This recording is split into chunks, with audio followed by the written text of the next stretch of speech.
ওয়ালা ইন সাআলতাহুম মান নাযালা মিনাস সামাই মা, আপনি যদি তাদেরকে জিজ্ঞাসা করেন আসমান হতে কে পানি বর্ষণ করে, শুধু তাই না, এই জমিনটা এখন শক্ত, ফসল চাষাবাদের অনুপযুক্ত, বলেন তো এই জমিনের উপরে যদি আল্লাহ 1 ঘন্টা বৃষ্টি নামায়, এই শক্ত মাটি শক্ত থাকবে নাকি নরম হয়ে যাবে? আল্লাহ তাআলা বলেন, আপনি যদি তাদের জিজ্ঞাসা করেন কে আসমান হতে পানি বর্ষণ করে, শুধু তাই না, ফাআহইয়া বিহিল আরদা বা'দা মাউতিহা, এই পানির দ্বারা কে মৃত জমিনকে পুনরুজ্জীবিত করে, অর্থাৎ ফসল চাষাবাদের অনুপযুক্ত শক্ত জমিন কে আসমান হতে পানি বর্ষণ করে ফসল চাষাবাদের উপযুক্ত করে তোলে। তারা তাদের দেবদেবীদের কথা বলবে না, অবশ্যই অবশ্যই তারা বলবে এগুলো যিনি করেন তিনি কে? আল্লাহ তাআলা এরপরে আরেক জায়গায় বলেন, ওয়ালা ইন সাআলতাহুম মান খালাকাহুম লা ইয়াকুলুন্নাল্লাহ, আপনি যদি তাদেরকে জিজ্ঞাসা করেন মান খালাকাহুম, তাদেরকে কে সৃষ্টি করেছে, তারা বলবে না আমরা এমনিই হয়ে গেছি, এমনটা বলবে না।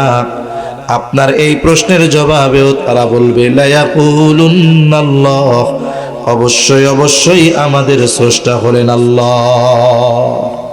নবীজি বলেন, আখলিস দীনাকা ইয়াকফিকাল আমালুল কলিল, নবীজি বলেন তোমার ঈমান খাঁটি করো, অল্প আমল নাজাতের জন্য যথেষ্ট হয়ে যাবে।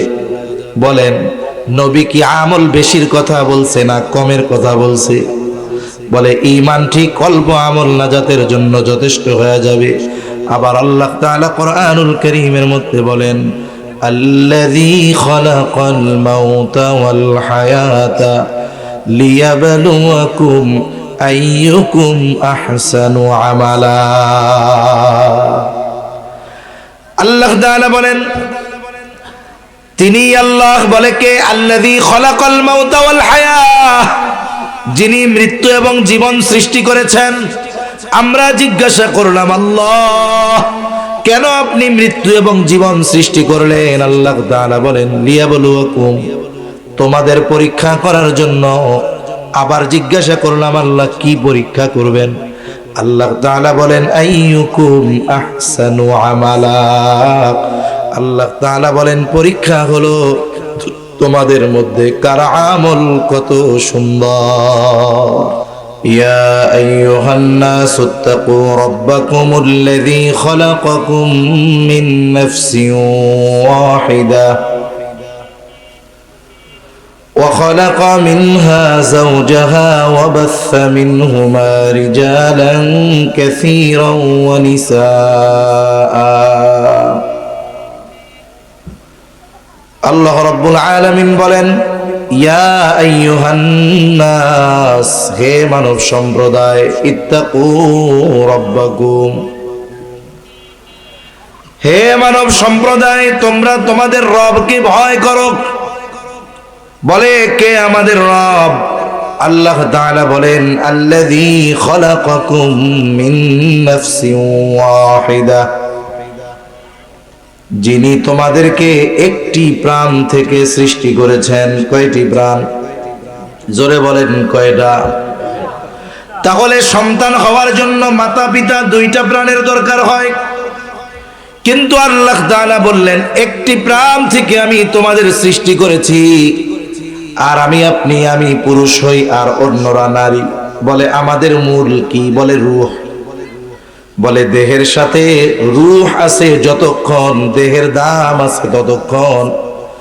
যখনই দেহ থেকে রূহ বের হয়ে যাবে ওটার আর কোনো দাম নাই। এ পৃথিবীর সবচেয়ে সুন্দর যে তার দেহ থেকে যখন রূহ বের হয়ে যাবে তাকে বাসার মধ্যে রাখবে? রাখবে না। রাসূলুল্লাহ সাল্লাল্লাহু আলাইহি ওয়াসাল্লাম বলেন, আল্লাহ তাআলা আদম আলাইহিস সালাতু ওয়াস সালামকে বানিয়েছেন মাটি থেকে, আর আমাদেরকে বানিয়েছেন আদম থেকে।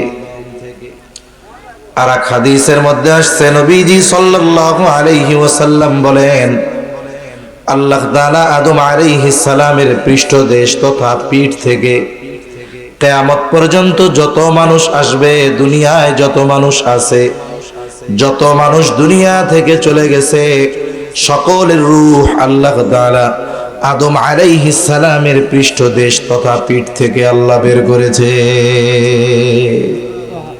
তাহলে হোক নারী হোক পুরুষ, সকলের রূহ আল্লাহ কয়জন থেকে বের করেছেন? এজন্য আল্লাহ কি বললেন? যে ওই রবকে ভয় করো, যেই রব তোমাদেরকে একটি প্রাণ থেকে সৃষ্টি করেছেন। তাহলে আমাদের রূহ এটা মূল, এটা আল্লাহ বের করেছেন কয়জন থেকে? জোরে কোন। এরপরে কি হইল? নারী পুরুষ কেমনে হইল? এই দেহের গঠন। এরপরে আল্লাহ তাআলা বলেন وخلق منها زوجها وبث منهما رجالا كثيرا ونساء। এরপরে আল্লাহ তাআলা তিনি তার থেকে তার জোড়াকে বের করলেন। তার মানে হাওয়া আলাইহিস সালাম, আদম আলাইহিস সালামের সহধর্মিণীকে আদম আলাইহিস সালাম থেকেই সৃষ্টি করেছেন আল্লাহ। এরপরে কি হলো? وبث منهما رجالا كثيرا ونساء। এই দুইজনের মাধ্যমেই আল্লাহ তাআলা এই পৃথিবীতে নারী এবং পুরুষের বিস্তার ঘটিয়েছেন। তার মানে এই দেহের গঠন পাওয়ার আগে আমাদের মৌলিক যে জিনিস রূহ আল্লাহ একজন থেকে বের করেছেন। এই যে বলছি যে মৌলিক দিক যদি হিসাব করি তাইলে নারী আর পুরুষের পার্থক্য নাই, সবার রূহ এক। আল্লাহ কি বলেন রূহের ব্যাপারে? হোক সেটা নারীর দেহে, হোক সেটা মানুষের দেহে, আল্লাহ তাআলা বলেন রূহ কি? বলির রূহু মিন আমরি রব্বি। নবীজিকে প্রশ্ন করেছে কাফেররা, ইহুদিরা শিখায়া দিছে যে জিজ্ঞাসা করো যে রূহ কি জিনিস। তারা নবীকে এসে জিজ্ঞাসা করেছে, আল্লাহ তাআলা জবাব জানিয়ে দিয়েছেন, আপনি বলেন রূহ হলো আপনার রবের নির্দেশ। তাহলে আল্লাহ তাআলা নারী এবং পুরুষের মধ্যে দৈহিক কিছু পার্থক্য দিয়েছেন, যে পার্থক্যগুলো স্বাভাবিক আমরা বুঝি। একজন নারী সন্তান ধারণে সক্ষম বলে পুরুষ সক্ষম নয়। একজন নারী সন্তানকে স্তনপান করাতে সক্ষম বলে একজন পুরুষ সেটাতে সক্ষম নয়। সাধারণত যদি হরমোন জনিত কোনো প্রবলেম না থাকে, নারীর মুখে কখনো দাড়ি গজায় না, কিন্তু পুরুষের মুখে দাড়ি গজায়। এইরকম সৃষ্টিগত কিছু পার্থক্য আছে। সবগুলা তো বলার প্রয়োজন নাই, অল্প দুই একটা বললেই বাকিগুলা বোঝা যায়। এইবার বলে শরীয়তের হুকুমগত কিছু তারতম্য আছে, পার্থক্য আছে। বলে কি পার্থক্য? বলে একটা মেয়ে যখন প্রাপ্তবয়স্কা হয়ে যায়, বালেগা হয়ে যায়, ওই সময় থেকে নিয়ে 50-55 বছর পর্যন্ত প্রতি মাসে 3 থেকে 10 দিন যদি সুস্থ থাকে, তাহলে তার একটা বিশেষ সময় অতিবাহিত হয়। বলে এই সময়গুলোতে ইসলাম তার জন্য নামাজকে মাফ করে দিয়েছে। তার মানে নারী কিছু সময় অসুস্থতা জনিত কারণে আল্লাহ তাআলা তার জন্য নামাজের ব্যাপারে ছাড় দিয়েছেন, কিন্তু পুরুষের ব্যাপারে ছাড় আছে? যেটা বলেন ছাড় আছে? পাগল, অচেতন, ম্যাড হইলে এটা তো ভিন্ন কথা। স্বাভাবিকভাবে অসুস্থতা জনিত কারণে কোনো পুরুষের জন্য নামাজ মওকুফ করে দেওয়া হয় নাই, নামাজ বাদ দিয়ে দেওয়া হয় নাই, কাজা হইলেও পড়তে হবে। এরপরে আরেকটা পার্থক্য শরীয়তের মধ্যে যদিও দৃশ্যমান হয়, কিন্তু আসলে ইসলাম বিদ্বেষীরা এই বিষয়টাকে সামনে এনে ইসলামের উপরে আঘাত করতে চায়। বলে ইসলাম সম্পদ বন্টনের ক্ষেত্রে নারীদেরকে ঠকায় দিয়েছে। নাউজুবিল্লাহ। বলেন তো সম্পদ বন্টনের যেই অংশ, এটা দুনিয়ার কেউ নির্ধারণ করেছে নাকি আল্লাহ? বলেন তো আল্লাহ তাআলা এমন কিছু কি করবেন যেখানে বেইনসাফি হবে? আসল বিষয় হলো ইসলাম সম্পর্কে এদের সঠিক জ্ঞান না থাকার কারণে তারা এই কথা বলে। যেই মানুষগুলো বলে ইসলাম নারীদেরকে ঠকিয়েছে, নারীদের অধিকার প্রতিষ্ঠা করে নাই, আমি তাদের বলবো যে আপনারা ইসলাম পূর্ববর্তীকালীন নারীদের অবস্থা কেমন ছিল এটা জানেন। আপনারা তো এখন বলেন যে ইসলাম নারীদেরকে পুরুষের চাইতে অর্ধেক সম্পদ দিয়ে নারীদেরকে ঠকিয়েছে, কিন্তু ইসলাম পূর্বকালীন সময় উত্তরাধিকার প্রাপ্ত সূত্রে সম্পদ পাওয়া তো বহুদূর, কোন নারী যদি জন্ম নিত তার বেঁচে থাকার অধিকার ছিল না, ঠিক কিনা বলেন? কোরআনুল কারীমের মধ্যে আল্লাহ তাআলা জানিয়ে দেন, যখন জাহেলিয়াতের সময় যখন কারো কন্যা সন্তান হতো, যখন তাকে কন্যা সংবাদের সংবাদ দেওয়া হতো, আল্লাহ তাআলা বলেন ওয়া ইযা বুশশিরা আহাদুহুম বিল উনসা যাল্লা ওয়াজহুহু মুসওয়াদ্দান ওয়া হুয়া কাযীব। মেয়ে হয়েছে এই খবর শুনলে তাদের চেহারার দিকে আর তাকানো যেত না। এই মানুষগুলো তখন মনে করতো যে হায় রে, কন্যা সন্তানের বাপ এই পরিচয় নিয়ে রাস্তায় হাঁটা যাবে না। যতক্ষণ না ওই কন্যা সন্তানকে জীবন্ত দাফন না করতে পারতো, ওই পিতার অন্তরে শান্তি আসতো না। বাইতুল্লাহর পশ্চিম পাশে একটা খোলা জায়গা আছে, দেয়াল দিয়ে ঘেরা। বলা হয় এই জায়গাটাতে জীবন্ত কন্যা সন্তানদেরকে ওই জাহেলিয়াতের সময় পুঁতে ফেলা হতো। তাহলে বলুন, ইসলাম পূর্বকালীন সময় নারীর কি বেঁচে থাকার অধিকার ছিল? ছিল না। ইসলাম আসলো, নবীজি নারীদের অধিকার প্রতিষ্ঠা করলেন। সর্বপ্রথম কি দরকার? বলে বেঁচে থাকার অধিকার দরকার, ঠিক কিনা? এই মানুষগুলাও ইসলাম গ্রহণ করলো। যেই মানুষগুলো এক সময় কন্যা সন্তানকে জীবন্ত পুঁতে ফেলত, এরা যখন ইসলাম গ্রহণ করলো, নবীজি জানিয়ে দিলেন, রাসূলুল্লাহ সাল্লাল্লাহু আলাইহি ওয়াসাল্লাম জানিয়ে দিলেন, দুইটা কন্যা সন্তান হবে। বলে এই দুই কন্যা সন্তানের যথাযথ যত্ন নিবে, বড় করবে, দিন শেখাবে। সর্বশেষ এই দুইটা কন্যাকে দুইটা দিনদার পাত্রের হাতে তুলে দিবে। নবীজি জানিয়ে দিলেন ওই ব্যক্তি কম দুইটা জান্নাতের মালিক হয়ে যাবে। যদি একাধিক হয়, আরো বেশি হয়, যতগুলা হবে ততগুলার ব্যাপারে এই যে পিতা কষ্ট করবে, এর বদৌলতে আল্লাহ তাআলা তাকে এক একটা জান্নাতের মালিক বানায় দিবে। সুবহানাল্লাহ। তাহলে ইসলাম সর্বপ্রথম দিল নারীদের বেঁচে থাকার অধিকার। বলে জাহেলিয়াতের সময় স্ত্রী হিসাবে নারীদের অধিকার ছিল না। বলে ওই সময় অনেক সময় স্বামী তার স্ত্রীকে অন্য পুরুষের কাছে পাঠিয়ে দিত, কিন্তু ইসলাম স্ত্রী হিসাবে তাদের অধিকার প্রতিষ্ঠা করলো। এরপরে মা হিসাবে তাদের অধিকার ছিল না, ইসলাম মা হিসাবে নারীর অধিকার প্রতিষ্ঠা করলো। আল্লাহ তাআলা বলেন ইউসিকুমুল্লাহু ফি আওলাদিকুম লিযযাকারি মিসলু হাযযিল উনসায়াইন। আল্লাহ তাআলা বলেন ইউসিকুমুল্লাহ, আল্লাহ তাআলা তোমাদেরকে ওসিয়ত করতেছেন, ফি আওলাদিকুম, তোমাদের সন্তান সন্ততির ব্যাপারে। কি ওসিয়ত? বলে এই ওসিয়ত দ্বারা আল্লাহ তাআলা বলতে চান, এটা আল্লাহ তাআলার পক্ষ থেকে চূড়ান্ত সিদ্ধান্ত, চূড়ান্ত ফয়সালা, লিযযাকারি মিসলু হাযযিল উনসায়াইন। লোক আছে না? আচ্ছা আচ্ছা,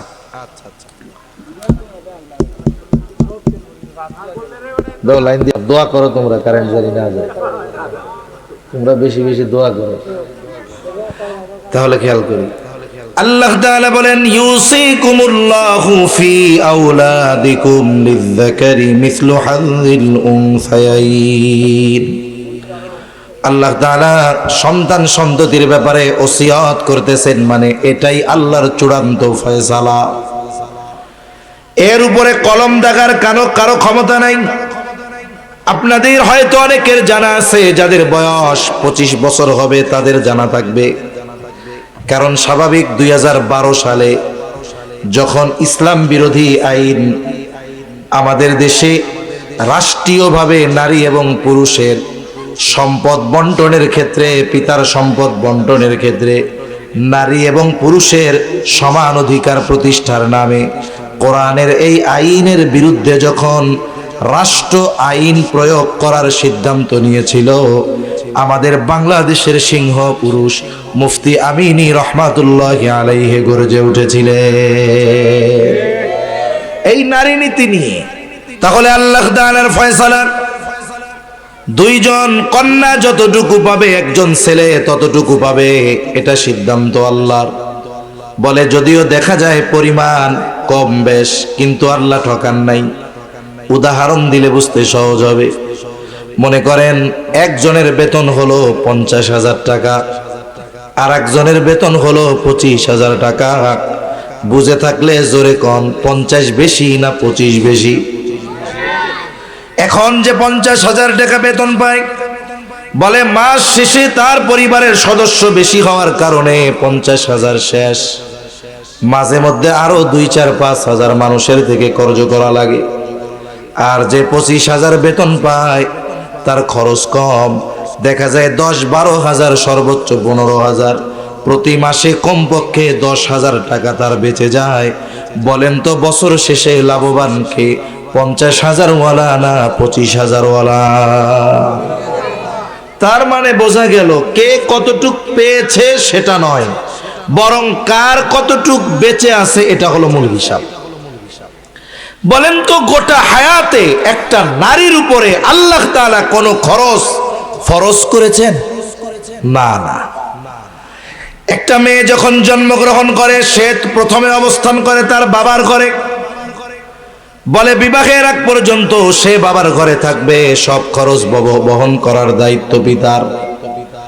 বলে একটা মেয়ে যদি যতদিন বিবাহ না হবে, বয়স 18 হোক, 20 হোক, 25 হোক, 30 হোক, 35 হোক, যতদিন পর্যন্ত ওই কন্যার বিবাহ না হবে ততদিন পর্যন্ত ওই কন্যা সন্তানের খরচ বহন করতে পিতা বাধ্য।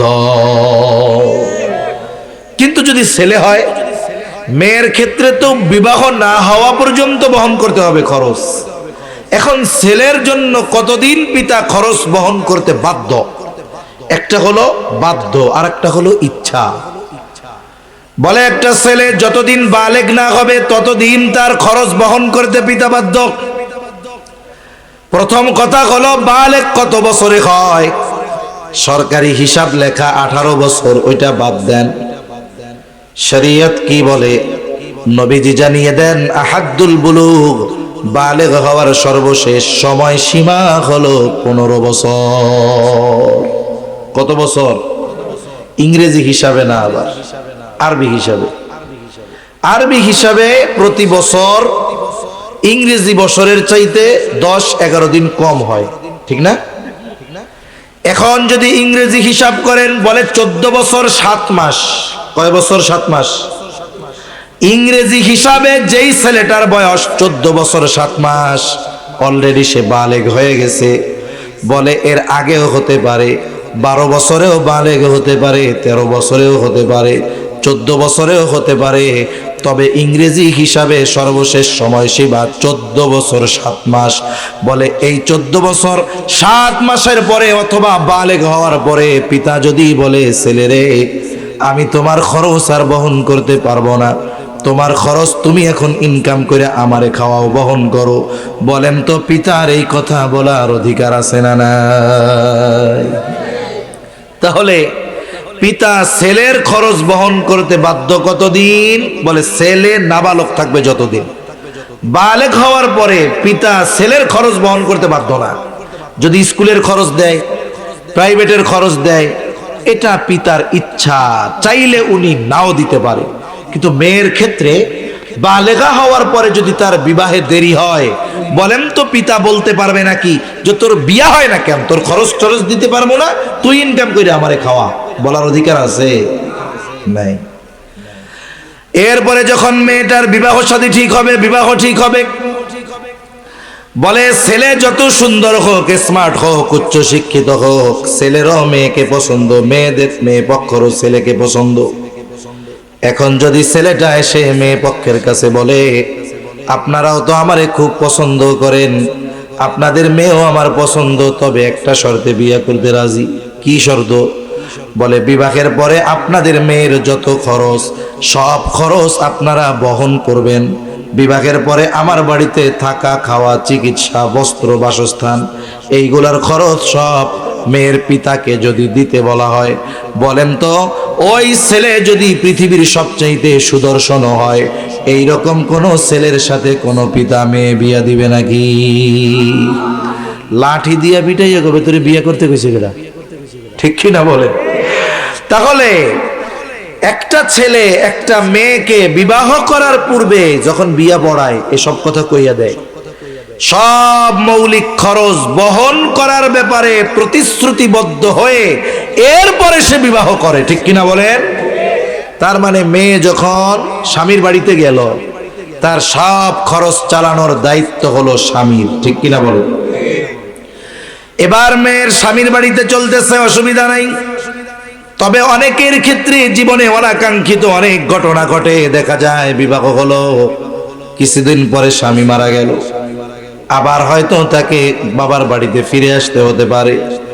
বলে পুনরায় যতদিন ওই মেয়ের বিবাহ না হবে আবার ততদিন তার খরচ বহন করতে পিতা বাধ্য। অথবা এমনটা হতে পারে যে স্বামীর সাথে বিবাহ বিচ্ছেদ হয়ে গেছে, তালাক হয়ে গেছে। মনে রাখবেন, আমাদের সমাজের কিছু খারাপ দিক আছে। বলে একটা মেয়ের যদি স্বামীর ঘর না করতে পারে, মানুষ একতরফা ভাবে তালাকের কারণে মেয়েকে দোষারোপ করে। এটা ঠিক না। অনেক সময় দেখা যায় এই বিবাহ বিচ্ছেদের কারণ মেয়েটা নয়। আমাদের দেশের মানুষ নিজে যত দিনদার হোক, বিয়া দেওয়ার সময় পোলা যদি দিনদার হয় কিন্তু মাল না থাকে, টাকা না থাকে, এর সাথে বিয়া দেয় না। দিনদার বাবাও বিয়া দেওয়ার সময় আগে দেখে মালদার, টাকা পয়সা আছে কিনা। যদি লন্ডনে সিটিজেনশিপ হয় তাহলে তো কথাই নেই, চোখ বুঝ যায়। কথা কি ভুল বললাম না? এখন মনে করেন মেয়েটা দিনদার মেয়ে, মাদ্রাসায় পড়ালেখা করছে, জীবনে কোনোদিন পরপুরুষের সামনে যায় নাই। এখন এরকম এক টাকা পয়সাওয়ালার সাথে বিয়ে দিছে, ঢাকা গুলশানে বাড়ি, ডুপ্লেক্স বাড়ি, রাজপ্রাসাদ, কিন্তু ওই বাড়িতে দ্বীনের কোনো গন্ধ নাই। মেয়েটা গিয়া দেখে যে এই স্বামী পরনারীতে আসক্ত, মাদকাসক্ত। স্বামীর বাড়িতে প্রতিদিন মদের আসর বসে, বাহিরের থেকে শত শত লোক এসে আড্ডা দেয়, আর এদের সামনে জোর করে স্বামী তাকে নিয়ে যেতে চায়। বলেন তো ওই বাড়িতে যতই আধুনিক ফ্যাসিলিটি থাকুক না কেন, একটা দিনদার মেয়ের জন্য ওই বাড়িটা একটা জাহান্নামে পরিণত হবে। ঠিক কিনা বলেন? সংসার করতে পারে নাই, বিবাহ বিচ্ছেদ হয়ে গেছে। এখন আমাদের সমাজের মানুষ এই বিবাহ বিচ্ছেদের কারণে মেয়েটাকে দোষারোপ করে। আসলে কি মেয়েটা দোষী? এজন্য মনে রাখবেন, অনেক সময় আছে যে তালাকপ্রাপ্ত কোনো মেয়ের ব্যাপারে আমরা কুধারণা পোষণ করে বসে থাকি। অনেকে বলে যে মেয়েটা খুব ভালো, দিনদার। কই ভালো কইও না, ভালো হইলে কি তালাক খাইতো নি, এরকম কয়। ঠিক কিনা? কিন্তু সে যে এই যে তালাক প্রাপ্ত হলো, বিবাহ বিচ্ছেদ হলো, এখানে মূল দায় তো তার না, অন্য কারো। আল্লাহ না করুক যদি কখনো এমনটা হয়, বিবাহ বিচ্ছেদ হয়, পুনরায় বাবার বাড়িতে আসলো, বলে আবার বিবাহ না হওয়া পর্যন্ত সকল খরচ চালাতে পিতা বাধ্য। আর যদি স্বাভাবিকভাবে হায়াত অতিবাহিত হয়, এইবার স্বামী ইন্তেকাল করেছে, আল্লাহ সন্তান দিয়েছিল, বড় হয়েছে, আল্লাহ তাআলা স্পেশাল ভাবে আয়াত নাজিল করে ওই মায়ের যত চাহিদা সব কিছু পূরণ করার দায়িত্ব আল্লাহ সন্তানদের দিয়ে দিয়েছে। তাহলে বলেন গোটা হায়াতে সে যখন কন্যা খরচ বাপের, যখন স্ত্রী খরচ স্বামীর, বলে যখন স্বামী নাই সন্তান আছে মা কয় সব খরচ বহন করার দায়িত্ব সন্তানের। এখন তারে আল্লাহ অর্ধেক দিছে ঠিক, গোটা হায়াতে কোনো খরচ আছে? জোরে বলেন খরচ আছে? খরচ নাই। কিন্তু পোলারে দিছে আল্লাহ নারীর ডাবল, কিন্তু খরচের শেষ নাই। ঠিক কিনা? তাহলে বলেন তো, আমি শুরুতে বলছি যে কে কতটুকু পাইলো এটা মূল কথা না, কার খরচ কেমন আর কেমন টিকলো এটাই হলো মূল কথা। নারীর যা আছে সব ধরা। শরীয়তের কোন জায়গায় নারীকে খরচ বহন করতে বাধ্য করা হয়নি, বরং বিবাহ হবে স্বামী সব খরচ বহন করবে, এটা দিলেও হবে না, দেনমোহর দেওয়া লাগে। ঠিক কিনা বলেন? তার মানে সব জায়গায় আল্লাহ নারীরে জিতাইছে, এটাই বাস্তবতা। ইবাদতের ক্ষেত্রে আল্লাহ তাআলা কোনো ধরনের তারতম্য করেন নাই। হিসাব যদি করা হয় এই জায়গায়ও আল্লাহ তাআলা নারীদেরকে জিতায় দিয়েছে। একটা পুরুষ সুযোগ হলে মসজিদে গিয়ে নামাজ পড়তে পারে, নফল পড়তে পারে, তাহাজ্জুদ পড়তে পারে, কিন্তু একটা নারী ইচ্ছা করলেই পারে না। তাকে সন্তান লালন পালন করতে হয়, স্বামীর খাবার রান্না করতে হয়, কাপড় চোপড় ধুইতে হয়, অনেক সময় শ্বশুর শাশুড়ির খেদমত করতে হয়, অনেক সময় স্বামীর আত্মীয় স্বজন আসলে তাদের আপ্যায়ন করতে হয়। এই শত ব্যস্ততার মধ্যে একটা নারীর জন্য তাহাজ্জুদ পড়া কঠিন, নফল পড়া কঠিন। বুজুর্গানে দিন বলেন, এই যে সন্তান লালন পালন করে, স্বামীর খেদমত করে, স্বামীর পিতামাতার খেদমত করে, এগুলো যদি সে আল্লাহর সন্তুষ্টির জন্য করে, বলে এই কর্মগুলো তার আমল নামায় কবুল ইবাদত বলে গণ্য হয়ে যায়। এখন বেটা নফল নামাজ পড়ছে মসজিদে গিয়া, কবুল হইতেও পারে নাও পারে, কিন্তু মহিলা ঘরে বৈশা রান্না করবে যে আল্লাহ আমার স্বামীর সন্তুষ্টির জন্য আমি তারে রান্না করে খাওয়াইতেছি, আমি আমার স্বামীর সন্তুষ্টির জন্যই আমার শ্বশুর শাশুড়ির খেদমত করতেছি, বলে এগুলো তার আমল নামায় কবুল ইবাদত বলে যোগ হবে।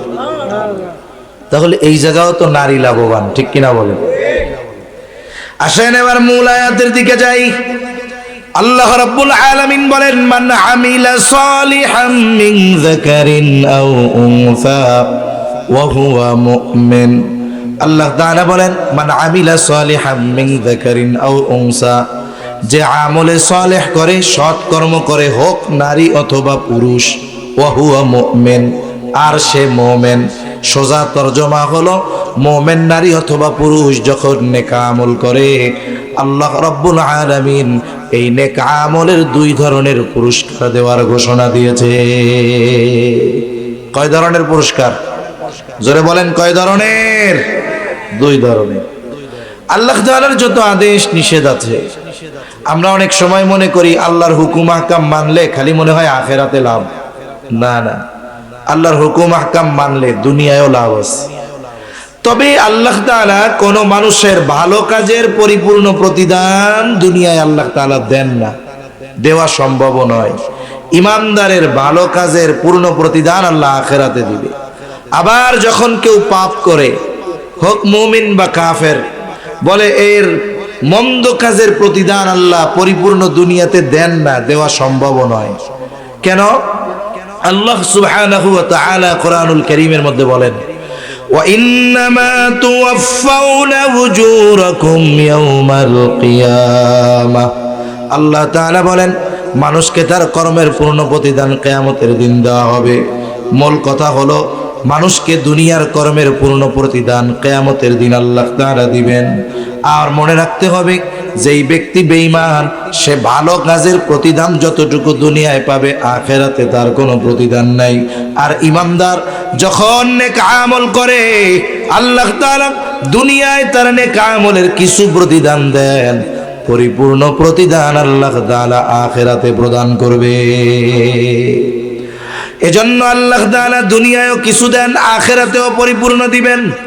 শর্ত কি? আল্লাহ তাআলা বলেন, ঈমান অবস্থায় নেক আমল। এক নম্বর শর্ত আল্লাহ তাআলা দিয়েছেন নেক আমল। কারণ কারো যদি ঈমান না থাকে, তার ভালো কর্মের দ্বারা সে আখিরাতে কোনো প্রতিদান পাবে না। এই যে দুনিয়াতে অনেক দেশে কাফেররা অনেক ভালো কাজ করে, ইসলাম বিদ্বেষিতায় লিপ্ত থাকার সাথে সাথে এরা অনেক জায়গায় ভালো কাজ করে। বাস্তবে এরা যে এই ভালো কাজ করে, এদের এই ভালো কাজের প্রতিদান আল্লাহ যা দেওয়ার দুনিয়ায় দিয়ে দেন, আখিরাতে দিবেন না। কেন? বলে আখিরাতে ভালো কাজের প্রতিদানের খাতা যদি খুলতে হয়, ইমানদার হওয়া লাগবে। ইমানদার বিহীন আখিরাতে ভালো কাজের প্রতিদান আর কেউ পাবে না।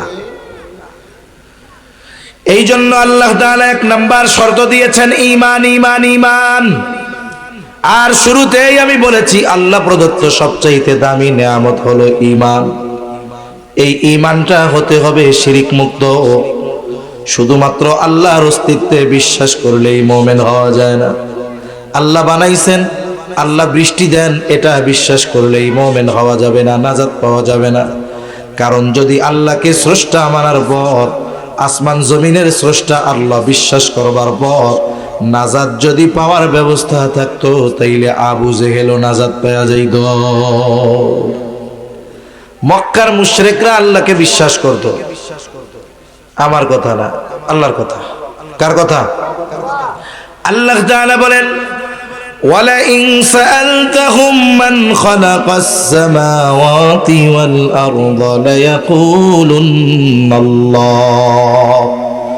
আল্লাহ তাআলা বলেন আপনি যদি মক্কার মুশরিকদেরকে জিজ্ঞাসা করেন মান খালাকাস সামাওয়াতি ওয়াল আরদ, আসমান এবং জমিনের স্রষ্টা কে, আপনি যদি মক্কার মুশরিকদেরকে জিজ্ঞাসা করেন ওরা ওদের দেবদেবীদের কথা বলবে না। কি বলবে? দুইটা তাকিদ যোগ করে আল্লাহ তাআলা বলেন লা ইয়াকুলুন্নাল্লাহ, অবশ্যই অবশ্যই তারা বলবে আসমান জমিনের স্রষ্টা হলেন আল্লাহ। এরপরে আল্লাহ তাআলা বলেন ওয়ালা ইন সাআলতাহুম মান নাযালা মিনাস সামাই মা, আপনি যদি তাদেরকে জিজ্ঞাসা করেন আসমান হতে কে পানি বর্ষণ করে, শুধু তাই না এই জমিনটা এখন শক্ত, ফসল চাষাবাদের অনুপযুক্ত, বলেন তো এই জমিনের উপরে যদি আল্লাহ 1 ঘন্টা বৃষ্টি নামায় এই শক্ত মাটি শক্ত থাকবে নাকি নরম হয়ে যাবে? আল্লাহ তাআলা বলেন আপনি যদি তাদের জিজ্ঞাসা করেন কে আসমান হতে পানি বর্ষণ করে, শুধু তাই না ফাআহইয়া বিহিল আরদা বা'দা মাউতিহা, এই পানির দ্বারা কে মৃত জমিনকে পুনরুজ্জীবিত করে, অর্থাৎ ফসল চাষাবাদের অনুপযুক্ত শক্ত জমিন কে আসমান হতে পানি বর্ষণ করে ফসল চাষাবাদের উপযুক্ত করে তোলে, তারা তাদের দেবদেবীদের কথা বলবে না। অবশ্যই অবশ্যই তারা বলবে এগুলো যিনি করেন তিনি কে।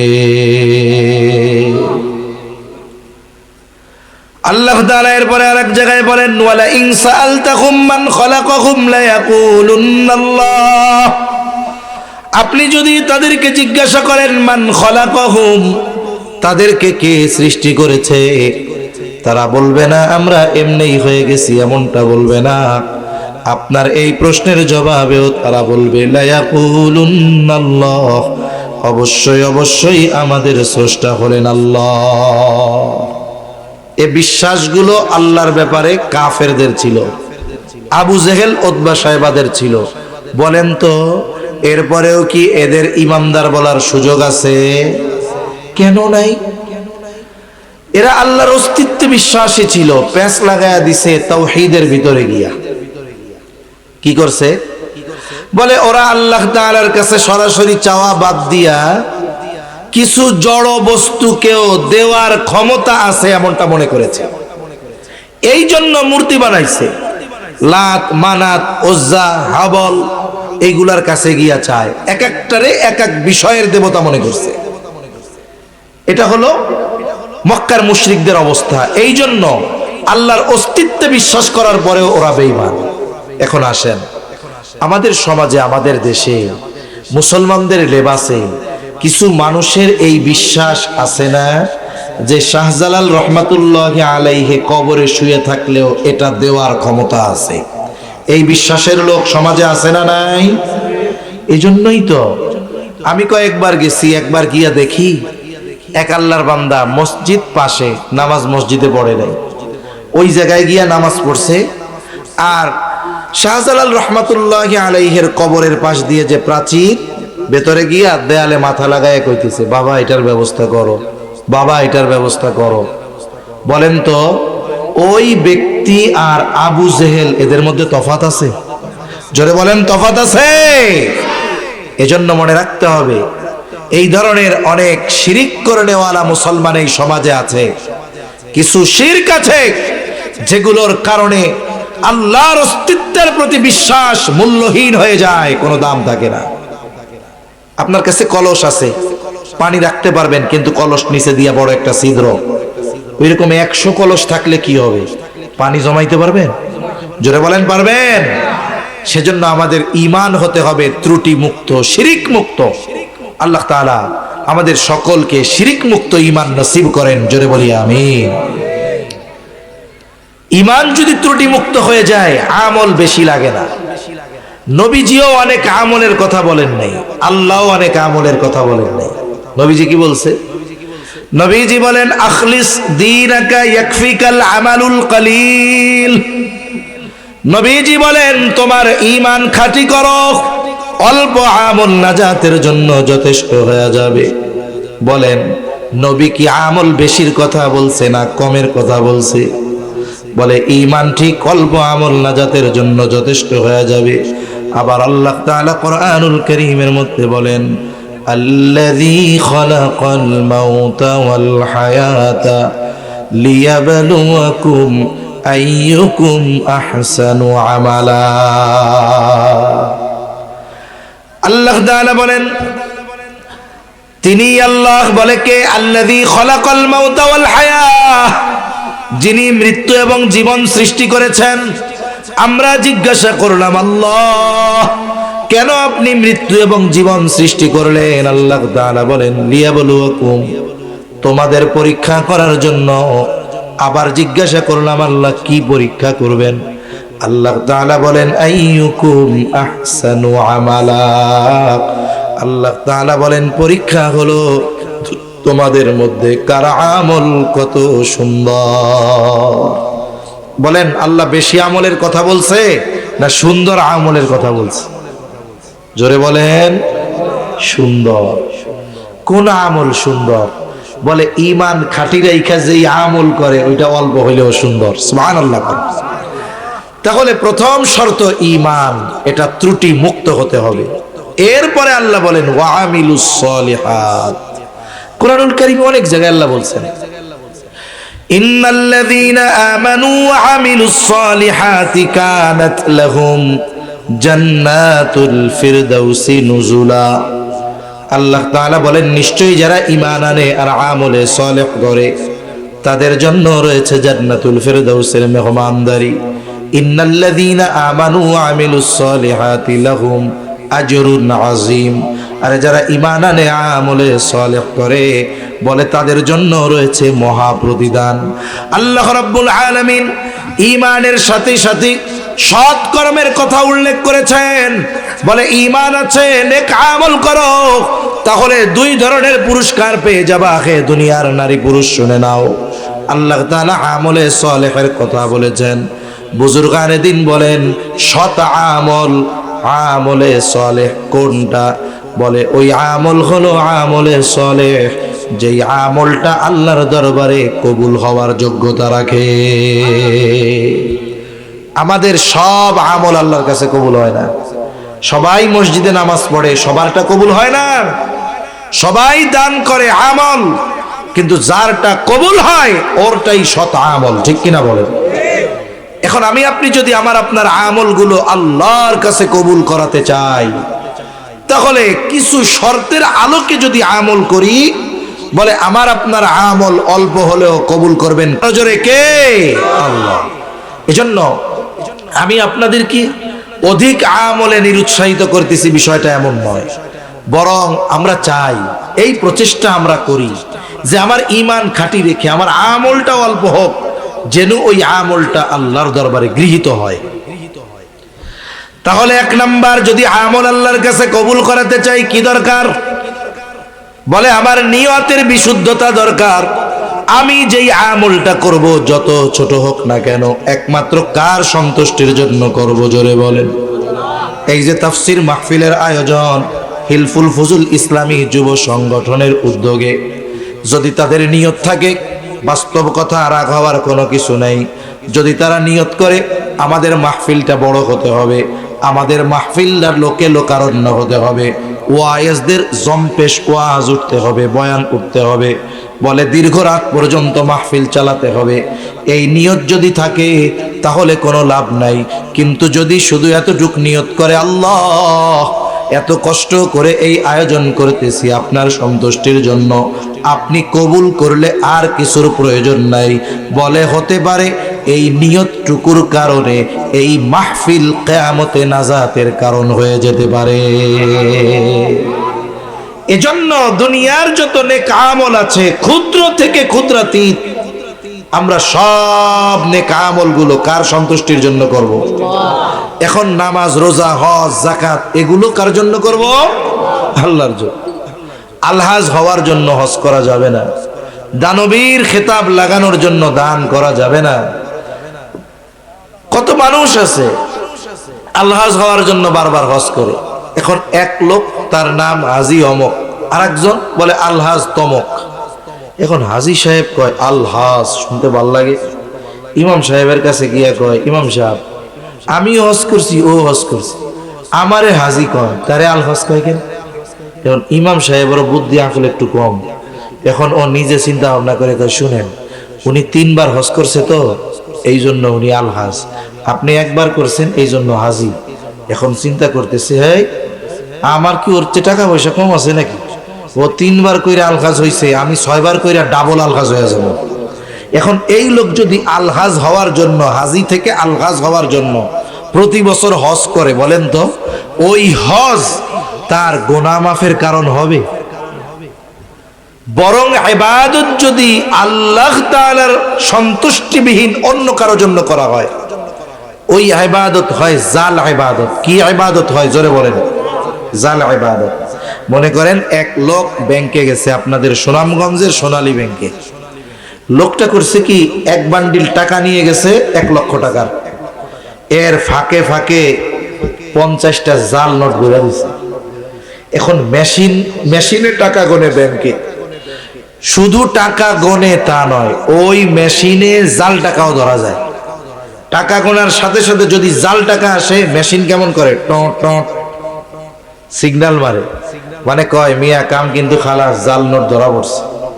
এখন অনাকাঙ্ক্ষিত 1 লাখ টাকার বান্ডিলে 1টা 2টা হইতে পারে, কিন্তু 30, 40, 50টা যদি হয়, তখন বোঝা যাবে কি যে নিশ্চয়ই এই লোকটা জাল টাকার কারবারি করে। কোন মতে নিজের অ্যাকাউন্টে যদি 1 লাখ উঠায় ফেলতে পারে, কাগজে উঠে গেল, কম্পিউটারে উঠে গেল, এখন জাল টাকা ও ব্যাংকওয়ালা যা করবে করবে, আমার তো অ্যাকাউন্টে জমা হয়ে গেছে। এখন ওই লোক তো চালাক, কেশিয়ার, নিচে দিয়ে আর একজনকে কয় পুলিশে ফোন লাগা, আর এদিক দিয়ে টাকা গুনতেছে। বলেন তো প্রথম অবস্থায় এই যে জাল টাকা তার কাছে দেওয়া হলো, এই জাল টাকাগুলো কি গ্রাহককে আর ফেরত দেওয়া হবে? এগুলো ছিঁড়ে ফেলবে, পোড়ায় ফেলবে, যে পাঞ্চ মেশিন দিয়ে শেষ করে ফেলবে ওইটারে। 2 নাম্বার, ওই পাশ দিয়া পুলিশ আইসা হাজির, হাতে লকআপ লাগায় থানায় নিয়ে পিটানি শুরু করব। তার মানে জাল টাকা যার কাছে আছে, 1 নাম্বার তার টাকা বাতিল, 2 নাম্বার ওই টাকা বহন করার কারণে তার জন্য শাস্তি। বলে ইবাদত জাল হয়, বলে কোন ইবাদত? বলে যেই ইবাদত আল্লাহর জন্য হয় না। আমি আপনি দুনিয়ায় যত ইবাদত করব, সব ইবাদত আমল আল্লাহর সামনে হাজির করা হবে। যেই আমলগুলো আল্লাহর জন্য করা হয়েছে, ওইগুলো ব্যতীত যত আমল, আল্লাহ তাআলা ওই আমলগুলোকে ধূলিসাৎ করে দিবে, ধ্বংস করে দিবে। আল্লাহ তাআলা বলেন, ওয়াকাদিমনা ইলা মা আমিলু মিন আমালিন ফাজআলনাহু হাবাআম মানসুরা।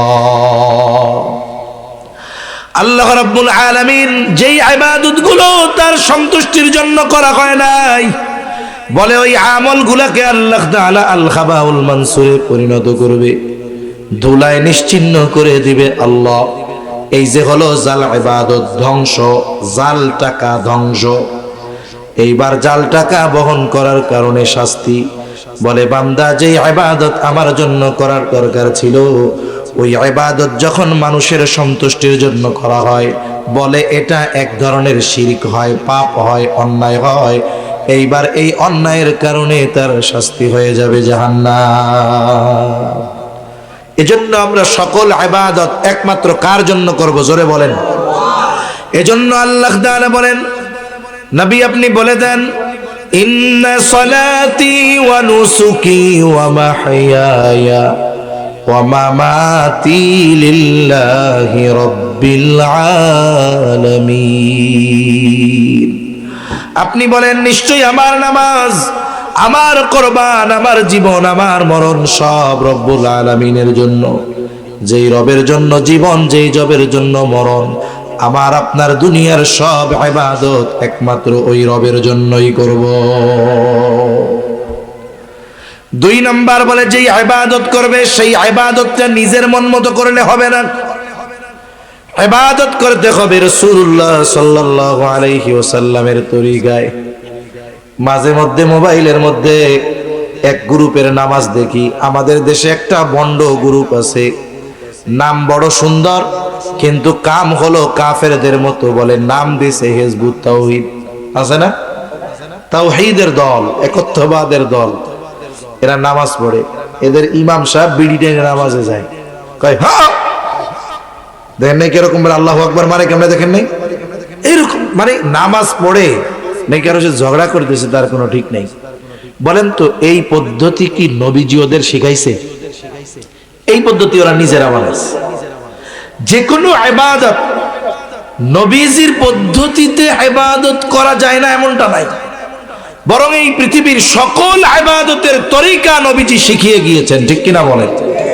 নবীজি সাহাবায়ে কেরামকে শিখাইছে, সাহাবায়ে কেরাম এই প্রচার করতে করতে ধারাবাহিকতার ক্রমান্বয়ে এক সময় আমরা শিখছি নামাজ পড়তে হবে কেমনে, রোজা রাখতে হবে কেমনে, কোন পদ্ধতিতে যাকাত দিতে হবে। দেখেন, ইবাদত তো নবীর তরিকায় হবেই, বরং দুনিয়ার কিছু কাজ যদি নবীর তরিকায় করা হয়, ওই দুনিয়ার কাজও ইবাদত বলে গণ্য হয়ে যায়। আর সেইখানে ইবাদত নবীর তরিকায় নাই, এটা বলার কোনো সুযোগ নাই। একেবারে ব্যক্তিগত জীবন থেকে নিয়ে সব নবীজির পদ্ধতিতে করা যায়। এজন্য ইবাদত হতে হবে নবীজির তরিকায়। বলে দুনিয়ার কাজ খাওয়া এটা দুনিয়াবি একটা কাজ, না খাইলে গুনাহ নাই, বেশি খাইলে সওয়াবও নাই। কিন্তু কোন ব্যক্তি যদি আল্লাহর জন্য এই চিন্তা করে মনে মনে, আমি খাইতেছি এই জন্য খাইলে শক্তি হবে, শক্তি হইলে ইবাদত করা আমার জন্য সহজ হবে, তাহলে খাইলো আল্লাহর জন্য, ইবাদতে সহজতার জন্য, এরপরে খাওয়া শুরু করেছে, বিসমিল্লাহ বইলা খাওয়া শুরু করেছে, দোয়া পড়েছে, খাবার দোষ ত্রুটি ধরে নাই, খাওয়ার শেষে দোয়া পড়েছে, আলহামদুলিল্লাহ বলছে, দস্তরখান বিছায়া নবীর তরিকায় সুন্নাত তরিকায় খাইছে। বলে এই খাওয়াটাও শুধুমাত্র নিয়তের কারণে আর নবীজির পদ্ধতিতে খানা খাওয়ার কারণে ইবাদত হয়ে যায়। আর সেইখানে ইবাদত নবীর তরিকায় নাই, এটা কি হইতে পারে? এজন্য যে কোনো ইবাদত এটা করতে হবে নবীর তরিকায়, সুন্নাত পদ্ধতিতে হতে হবে।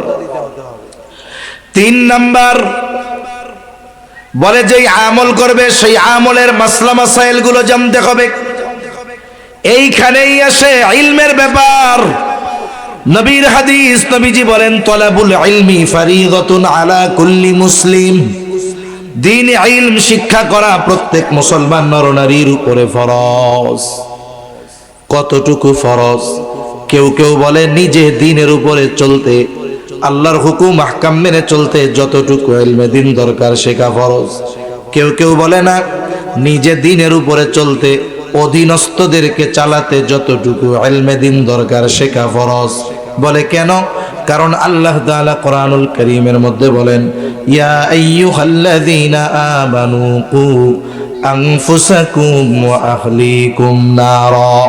আল্লাহ তাআলা বলেন, হে ঈমানদারেরা, নিজে জাহান্নামের আগুন থেকে বাঁচো, অধীনস্থদেরকে জাহান্নামের আগুন থেকে বাঁচাও। ইমানদার ইমাম তো আনছে, এখন আল্লাহর হুকুম আহকাম মানার মাধ্যমে অনন্তকালের জাহান্নাম থেকে নিজেকে বাঁচাবে, সাথে সাথে অধীনস্থদেরকে দ্বীনের উপরে পরিচালিত করার মাধ্যমে জাহান্নাম থেকে বাঁচানোর চেষ্টা করবে। বলেন, নিজে দ্বীন মানতে যদি ইলমের দরকার হয়, অধীনস্থদেরকে দ্বীন মানাতে ইলমে দ্বীন দরকার আছে না নাই? আছে। এজন্য আল্লাহ রাসূল সাল্লাল্লাহু আলাইহি ওয়াসাল্লাম জানিয়ে দিয়েছেন দ্বীনি ইলম শিক্ষা করা ফরজ। বলে এটার 2টা স্তর, একটা তো ফরজে আইন আর একটা ফরজে কিফায়া। যেটা ফরজে আইন, যেই পরিমাণ শেখা ফরজে আইন, এটা সকল নরনারীর জন্য শেখা ফরজে আইন। মনে করেন আপনি নামাজ পড়বেন, ইমানের পরে সবচাইতে গুরুত্বপূর্ণ ইবাদত নামাজ, ঠিক কিনা বলেন? এখন নামাজ ফরজ প্রাপ্তবয়স্ক হইলে, এখন এই ফরজ কাজটা করতে যত মাসলা মাসাইল লাগে বলে এটা শেখাও ফরজ। কথা কি বুঝাইতে পারতেছি? নামাজ কি? জোরে বলেন কি? নামাজ পড়তে মাসলা মাসাইল জানা লাগবে না? যত মাসলা মাসাইল আছে বলে সব শেখাও ফরজ, নাইলে ক্ষতি কি? যেমন নামাজের বাহিরে ভেতরে কয় ফরজ? 13 ফরজ। কয় ফরজ? জোরে বলেন কয় ফরজ? 13 ফরজ। বলেন তো এই 13 ফরজের থেকে একটা ফরজ যদি ছুটে যায় নামাজ থাকবে না বাতিল? এখন যেই নামাজি নামাজের বাহিরে ভেতরের 13 ফরজ জানে না যে এইটা ফরজ, তাইলে যদি ওইটা ছুইটা যায় ও কি টের পাবে যে ফরজ ছুটছে? উনি টের পাক আর না পাক ওনার নামাজ কি থাকবে? থাকবে না। নামাজের ওয়াজিব 14টা, বলে ওয়াজিব ছুটে গেলে সাহু সেজদা দিতে হবে, নাইলে নামাজ হবে না। বলে সাহু সেজদা কে দিবে? বলে নামাজের ওয়াজিব 14টা যার জানা আছে সে দিবে। কিন্তু যে আল্লাহর বান্দা নামাজের 14টা ওয়াজিবের ব্যাপারে খবর নাই, বলে ওয়াজিব ছুইটা যাবে, টেরও পাবে না, নামাজও হবে না। নামাজ ভঙ্গের কারণ 19টা, বলে 19 কারণ পাওয়া লাগবে না, একটা পাইলেই নামাজ শেষ। এখন যদি তার নামাজ ভঙ্গের 19 কারণ না জানা থাকে, দেখা গেল নামাজের মধ্যে নামাজ ভঙ্গের কারণ পাওয়া গেছে, সে জানে না, সে জানুক আর না জানুক তার নামাজ কিন্তু থাকবে না। বলে অজু ভাঙ্গার কারণ 7টা, বলে এই 7টি থেকে একটি কারণ পাওয়া গেলে অজু থাকবে না। নামাজের মধ্যে যদি একটা পাওয়া যায় অজু নাই, নামাজের বাহিরেও যদি অজু ভাঙ্গার কারণ 7টা থেকে একটা পাওয়া যায় অজু থাকবে না। এখন দেখা গেল নামাজের মধ্যে অজু ভাঙ্গার কারণ পাওয়া গেছে, কিন্তু আল্লাহর বান্দা অজু ভাঙ্গার কারণ জানে না। সে না জানে না জানুক, অজু ভেঙে যখন যাবে তার নামাজও থাকবে না। গোসলের ফরজ 3টা, বলে যদি গোসল ঠিক মতো না হয় ফরজ গোসল, বলে যদি শরীরের একটা লোমও যদি শুকনা থাকে পবিত্রতা অর্জন হবে না। পবিত্রতা অর্জন হলো না গোসলের পবিত্রতা, বলে তাইলে অজু করলেও তো পবিত্রতা হবে না, নামাজও হবে না, ইবাদত গুলাও কবুল হবে না। এই জন্য তাহারাত তথা পবিত্রতা সম্পৃক্ত, ইবাদত সম্পৃক্ত মাসলা মাসাইল সহ দৈনন্দিন জীবনের প্রয়োজনীয় মাসলাগুলো জানার দরকার আছে না নাই? কিন্তু আফসোস অনেক জানে না। কত মুসল্লি আছে 30 বছর ধরে দোয়ায় কোনো পারে না, চেষ্টাও করে না, কুলু আল্লাহ দিয়া চালায় দেয়। এই কাজ করলে কাজ হবে? এজন্য আমাদের জানতে হবে। কোথার থেকে জানবেন? ওলামায়ে কেরামের সাথে পরামর্শ করেন। এই যে সংগঠন, এই সংগঠনের সদস্যরা আছে না, আপনারা যাই বলেন যে তোমরা এক কাম করো, তোমরা তো মাহফিল দাও আলহামদুলিল্লাহ, ওলামায়ে কেরাম আমাদেরকে দ্বীনের আলোচনা শোনান, আমলের ব্যাপারে আগ্রহী করেন, তাহলে তোমাদের তত্ত্বাবধানে আমাদেরকে একটু পরামর্শ দাও কেমনে আমরা ফরজ পরিমাণ ইলম অর্জন করতে পারি। মসজিদের ইমাম সাহেবের সাথে পরামর্শ করেন। আপনি যদি ইমাম সাহেবরে যায় বলেন, ইমাম সাহেব হুজুর কোরআন শরীফটা তো শুদ্ধভাবে পড়তে পারি না, নামাজের মাসলা মাসাইল গুলা জানি না, আমরাও কর্মব্যস্ত মানুষ, সময় থাকে না, আপনি এশার নামাজের পর আমাদেরকে একটু আধা ঘন্টা সময় দেন, আমাদেরকে একটু এগুলো শিখাইয়া দেন। কোন ইমাম আছে এই কথা বলবে যে পারবো না? এরকম কোন ইমাম বলবে? জোরে বলেন বলবে? আমাদের শিক্ষার কোনো ইচ্ছা নাই, আগ্রহ নাই। এই জন্য ইবাদত কবুলের 3য় শর্ত বলে যেই ইবাদত গুলো করবে সেই ইবাদতের মাসলা মাসাইল গুলো জানতে হবে, নাইলে দেখা যাবে ইবাদত ভঙ্গের কারণ পাওয়া যাবে কিন্তু সে জানবে না, ইবাদত তার কবুল হবে না। এরপরে 4 নম্বর শর্ত বলে তার খাবারটা হালাল হওয়া লাগবে। আমি 7 মিনিটের মধ্যে শেষ করে দিব, হ্যাঁ 10টায় শেষ করবো। সর্বশেষ গুরুত্বপূর্ণ যেই শর্তটার কথা বলবো সেটা হলো খাবার হালাল হতে হবে। মনে রাখবেন, অনেকে খাবার হালালের ব্যাপারে চিন্তিত কিন্তু উপার্জন হালাল না হারাম এটার ব্যাপারে বাছ বিচার করে না, আছে না নাই? মনে রাখতে হবে, হালাল উপার্জন করা, হালাল খাবারের নিয়তে হালাল উপার্জন করা বলে এটাও ইবাদত। নবীজি সাল্লাল্লাহু আলাইহি ওয়াসাল্লাম বলেন, কাসবুল হালালি ফরিদাতুন বাদাল ফরিদা। কাসবে হালাল, হালাল উপার্জন করা বলে ফরজ ইবাদতের পরে অন্যতম ফরজ ইবাদত। কারণ আল্লাহ তাআলা জানায় দেন, যদি কারো খাবার হারাম হয় তার ইবাদত কবুল হবে না। আর খাবার তো উপার্জন যদি হালাল না হয়, আসলে মৌলিকভাবে খাবারটাও হালাল হবে না। বলেন তো, আপনি শুনছেন জমজমের পানি পানের অনেক ফজিলত, ফজিলত আছে না নাই? জমজমের পানির আরেক নাম হলো শেফা। বলে এইটা ওষুধ হিসাবে খাইলে কাজ হয়। বলে জমজমের পানি এটা এমন এক পানি, এটা খাইলে শুধু তৃষ্ণা নিবারণ হয় তা না, বলে ক্ষুধাও দূর হয়। এত ফজিলত শুই না আপনার কাছে তো জমজমের পানি নাই। আপনার পাশের এলাকার একজন উমরা থেকে আসছে, ফজিলতের কথা শুই না আপনি চুরি কইরা জমজমের পানি আইনা পান করছেন, সওয়াব হবে। জমজমের পানি তো পবিত্র আছে, কিন্তু আপনার কর্মের কারণে এই খাবারটা আপনার জন্য অবৈধ হয়ে গেছে। এজন্য উপার্জন যখন হারাম হয়, খাবার যদি মৌলিকভাবে হালাল হয়, উপার্জনের টাকা হারাম হওয়ার কারণে ওই হালাল খাবারটা তার জন্য হারাম হয়ে যায়। এজন্য উপার্জন হালাল দরকার আছে না নাই? মনে রাখবেন, নবীজি বলেন হালাল উপার্জন করা ফরজ ইবাদতের পরে অন্যতম ফরজ ইবাদত। কোন ব্যক্তি যদি এই নিয়ত করে যে আমি ইবাদত কবুলের জন্য হালাল উপার্জন করব, হালাল খাবো, বলে সে যে হালাল উপার্জনের নিয়তে হালাল কর্ম করবে, এই কর্মটাও তার আমলনামায় ইবাদত বলে গণ্য হবে। বলে কেন? বলে সে তো হালাল উপার্জনটা করতেছে আল্লাহর আদেশে হালাল খাওয়ার জন্য, ঠিক কিনা বলেন? এজন্য সমাজে অনেক মানুষ আছে, কর্মের দিক দিয়ে আমরা তাদের কর্মটাকে ছোট বলি। একজন রিক্সা চালায়, একজন দিন মজুর, কুলি, এদেরকে আমরা পেশাগত দিক দিয়ে তুচ্ছ তাচ্ছিল্য করি। মনে রাখতে হবে, আপনার এলাকার সচিব সাহেব যদি সুদখোর ঘুষখোর হয়, আল্লাহর কসম ওই হারাম উপার্জনকারীর চাইতে আপনার বাজারে জুতা সেলাই করে হালাল উপার্জনকারীর মূল্য আল্লাহর কাছে অগণিত গুণ বেশি। এজন্য কর্ম ছোট হোক, যদি কর্ম হালাল হয়, উপার্জন হালাল হয়, এটাই যথেষ্ট, ঠিক কিনা বলে? সাথে সাথে খাবারটাও কি হতে হবে? হালাল হতে হবে। আলোচনা শেষ। এখন যদি উপার্জন হারাম আর খাবার হারাম হয়, ক্ষতিটা কি? তিনটা ক্ষতি আমরা জানবো। এক নাম্বার ক্ষতি, বলে যারা হারাম খায় এদের দোয়া আল্লাহ কবুল করেন না। এক ব্যক্তি বহুদূর পরিশ্রম করে উস্কো খুস্কো চুলে বায়তুল্লাহর গেলাফ ধরে দোয়া করতেছে একেবারে বিনয়ের সাথে। মানুষেরা ওর অবস্থা দেখে মনে করতেছে এই ব্যক্তির দোয়া আল্লাহ ফিরায় দিতে পারেন না, কিন্তু এই ব্যক্তির বাস্তব অবস্থা মানুষের জানা ছিল না। আল্লাহ তাআলা আমার আপনার নবীকে ওই ব্যক্তির বাস্তব অবস্থা জানায় দিলেন।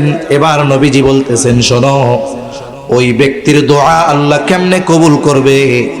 যার খাবার হারাম টাকার, হারাম খাবার দিয়ে যার দেহ গঠিত, আর যার গায়ে হারাম টাকার পোশাক, তার দোয়া আল্লাহ তাআলা কেমনে কবুল করবে?